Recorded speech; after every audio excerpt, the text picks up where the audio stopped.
today's top boxing news. Ow!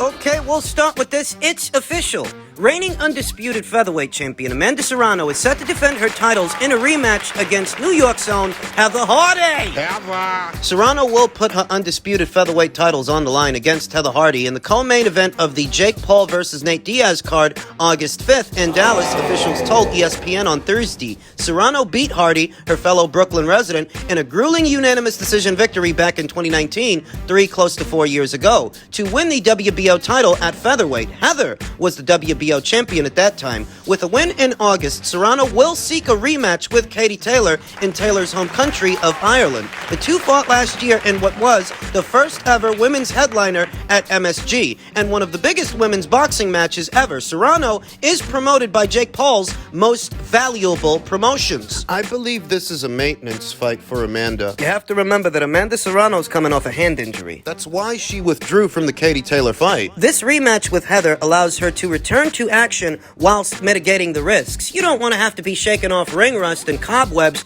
in Ireland in a Katie Taylor rematch. Thus, this fight services as a maintenance fight ahead of that fight. Not dissimilar from what we're seeing with Clarissa Shields and Hannah Gabriel's. Their rematch is a maintenance fight, just like this is a maintenance fight. Amanda is one of the most decorated and elite athletes ever, and is on the path to become the winningest female boxer of all time, Most Valuable Promotions co-founder Nikisa Badarian said in a statement. After some much-needed recovery time, Amanda is excited to return to the ring and remind fans why she is the most devastating puncher in women's boxing. If Amanda prevails in a fight, the plan is to immediately pursue a rematch with Katie Taylor in Ireland. Amanda's fought 2 times since the Katie Taylor fight, won 2 times since the Katie Taylor fight, and in effect has become the undisputed champion at her own weight, featherweight. 126 pounds. I am the undisputed featherweight champion today because Heather Hardy agreed to fight me in 2019 for what was her WBO title, Serrano said. That was the first step in my current run at featherweight. It's only right that I give her the opportunity to earn it back. I'm excited to once again share the card with Jake and put on an exciting war. And I remember a few weeks ago when Heather Hardy said that she was open to facing any champion, anybody, in between 126 and 140 pounds. That almost immediately ruled out Chantel Cameron and Katie Taylor, the only champions at 135 and 140, because they're fighting each other. Rules them out. I half expected to see Heather Hardy box Alicia Baumgartner, the reigning undisputed champion at 130 pounds, but very recently, news broke that Alicia may be facing either former WBA champion Erica Cruz or former WBO champion Christina Linardatu. So that rules her out. Leaving only the reigning undisputed featherweight champion for Heather Hardy to pursue for an opportunity. And Amanda Serrano, being a woman of her word, she did say weeks ago that if she can give Heather an opportunity, she will. And she has. Though initially I was skeptical as to whether or not there would be a rematch because I wasn't sure that Heather Hardy could still make featherweight. Since their initial meeting in 2019, Heather Hardy has moved up in weight and has been campaigning as high as lightweight. Lightweight, that's 135 pounds. Heather hasn't made featherweight in some years. So I wasn't sure it would happen. Heather Hardy, God bless her, she's up there in age, so I don't imagine that featherweight has become easier to make over time. But here we are, when opportunity knocks. Answer the fucking door. This is a maintenance fight for Amanda, if it's anything. A maintenance fight, because their initial meeting, their first fight, I don't imagine that this rematch is going to go any differently than the first fight did. And in the first fight, Amanda Serrano proved she is too much for Heather Hardy. But she needs an opponent. She needs a dance partner. And she needs to fight ahead of what could be another mega match with Katie Taylor later on this year. She needs a warm-up fight. For Amanda, that's what this is. For Amanda. For Heather, this is one last hoorah, one last opportunity, one last shot at the big time. She's a scrapper. Set to go down on the undercard of the upcoming Jake Paul versus Nate Diaz fight, that box office fight. I wouldn't be at all surprised to see Jadeja Green make an appearance on that show as well, while she waits for the winner of Marshall versus Cruz. And no, I'm not surprised that Amanda Serrano is returning to action. This is more or less what I expected because she needs a warm-up fight ahead of what could be a Katie Taylor rematch. Now, if Katie loses to Chantel, I don't know how that might affect things. If she does, I don't know that she might not elect to run it back with Chantel Cameron if Chantel beats her, or will she proceed with the plan to face Amanda later on this year? It's all very immaterial right now, but what we know is the intention still is to do the rematch between Katie and Amanda. Amanda's warming up. She has recuperated from the injury and has elected to take on Heather Hardy in what is a maintenance fight. If she makes it through it, and I think she can, I think she will, so long as Katie Taylor holds up her end of the bargain, we're looking at a second fight. This fight, I don't imagine it's going to go any differently than the first fight did. Heather Hardy is a mid-range to inside volume puncher, and she works to overwhelm her opponents with activity, but that's not going to fly with Amanda because Amanda's a volume puncher herself with more power. That's why Heather lost the first fight. Amanda is more fundamentally sound, more accurate, and she doesn't slap with her punches, slap with her shots the same way that Heather Hardy does. I remember in that first fight, she hurt Heather in the first round. She's going to hurt her again in August. In all likelihood, she's going to hurt Heather Hardy, but this is what Heather wanted. Look for this on the undercard of Jake Paul versus Nate Diaz in August. In men's welterweight news, The latest on Conor Benn and his efforts to resume his career. He's targeting bigger fights in America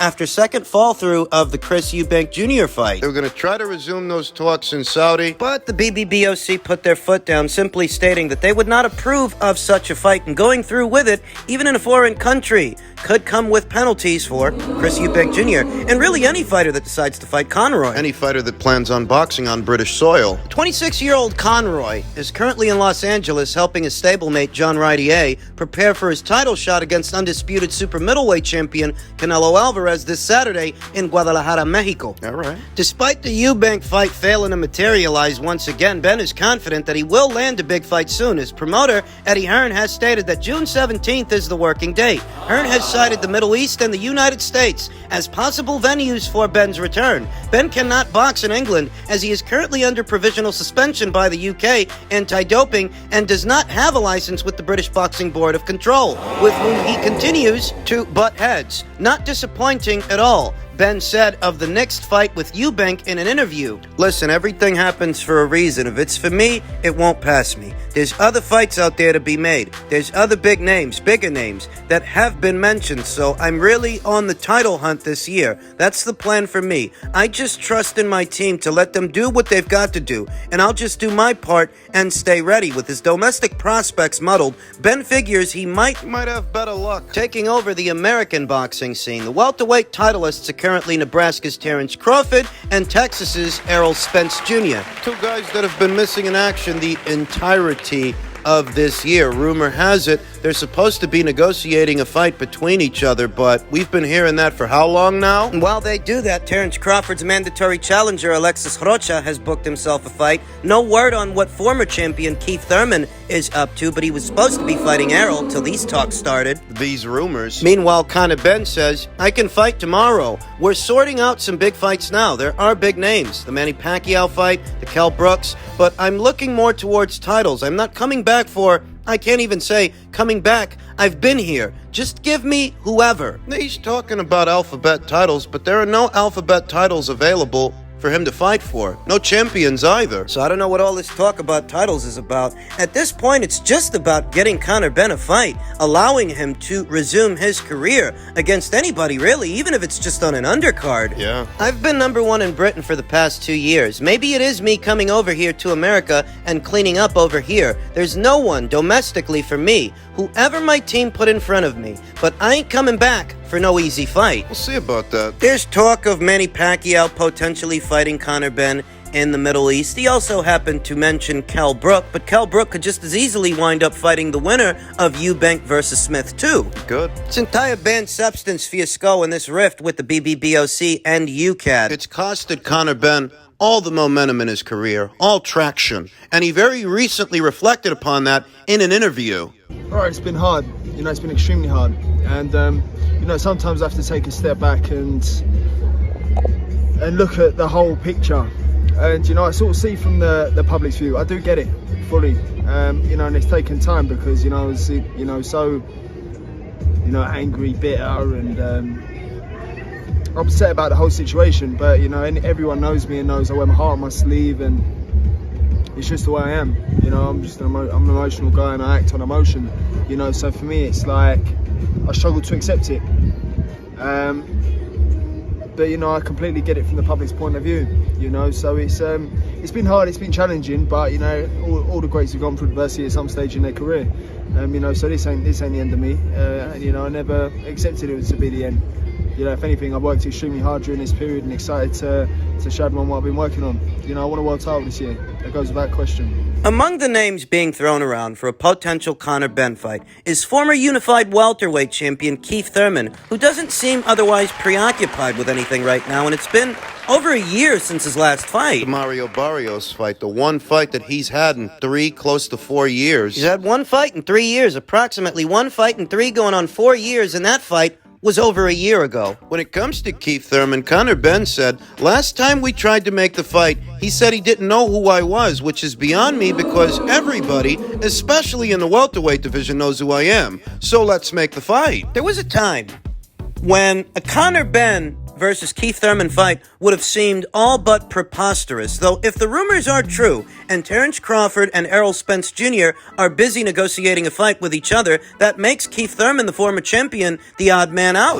Keith Thurman, who sports a professional record of 30 wins with just 1 loss, no draws, 22 knockouts, a shell of his former self, which is what makes this potential fight viable. We're not talking about a 2016, 2017 version of Keith Thurman. Keith Thurman, to many, seems like low-hanging fruit for any ambitious welterweight today, and it's not because he has 1 loss on his record. It's not the loss or even who he lost to. It's because he's not active. It's because he himself seems less than ambitious, less than dedicated. How could a year have passed? It's already been a year since the Mario Barrios fight. Rumor has it that Keith Thurman is on standby. Should things not work out between Terrence and Errol, the PBC will move forward with an Errol Spence versus Keith Thurman fight, it being that Keith is the mandatory challenger, for better or worse, to Errol Spence Jr.'s green belt, his WBC title. And late last year, that fight was ordered, but we are now 5 months into 2023,